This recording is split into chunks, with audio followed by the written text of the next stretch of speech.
ఏంట్రా అది? ఇంటర్లో ఇక్కడ కూర్చొని మాట్లాడుకున్నాం కదా, కాస్త పైకి చల్లొచ్చుగా. అవతల బా.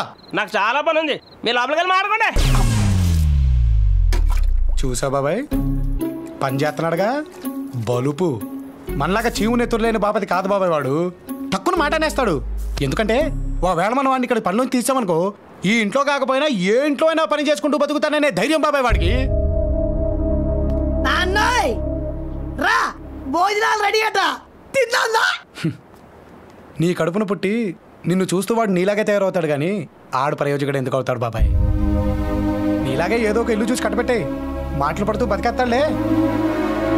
అమ్మయ్యా, ఇంకెన్నేళ్ళే బాబాయ్, ఇన్నేళ్ళు ఎలాగోలా గడిపేశాం. ఇంకొన్నాళ్ళు గడిపామనుకో, ఆ తర్వాత ఎటు పోతాం. పోయారులే నా కొడుకులు, భూమికి భారం తగ్గింది కదా అని ఓ కేడుపు కూడా ఏడవకుండా మనల్ని పక్కన పాడేస్తారు.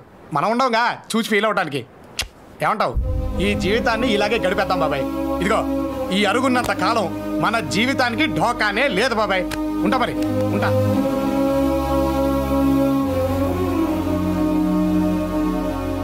కానీ బాబాయ్, ఒక్కటి మాత్రం ఖచ్చితంగా చెప్పగలుగుతాను.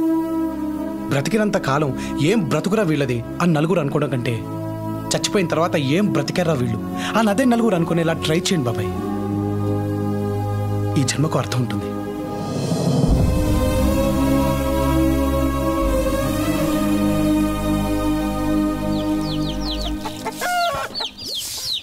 రేయ్, ఆ యూరియా బస్తాలు ట్రాక్టర్ ఎక్కడరా? వెళ్ళిపోయారు కదండి. ఎవరు? అల్లుళ్ళు ఇద్దరు పొద్దున్నే ఆ ట్రాక్టర్ తీసుకుని పొలానికి వెళ్ళిపోయారండి.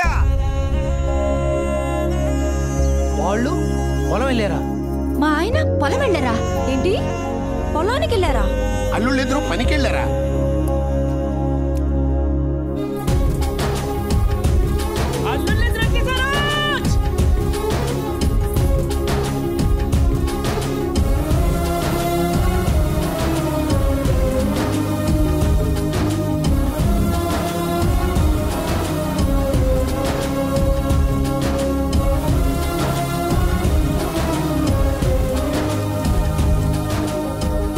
ఇదిగో, చెరువు గట్టు పొలానికి మందు చల్లేసాం. మిగతా పొలానికి మందు సరిపోతుందో లేదో, ఎందుకైనా మంచిది ఇంకో లోటు తెప్పియండి.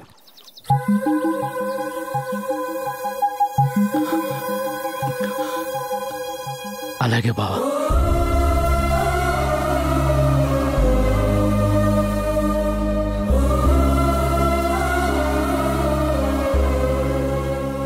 కూలోళ్ళు ఐదుగురు తక్కువ వచ్చారు. డబ్బులు ఇచ్చేటప్పుడు చూసుకొని.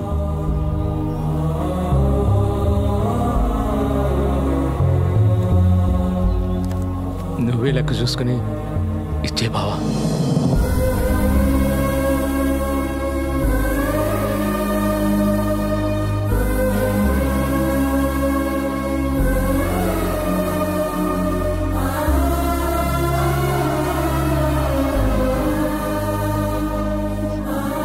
ఏంటైతే రోజు నేను పైకి నవ్వుతున్నా, లోపల మాత్రం చేస్తున్న పని ఇదేనే.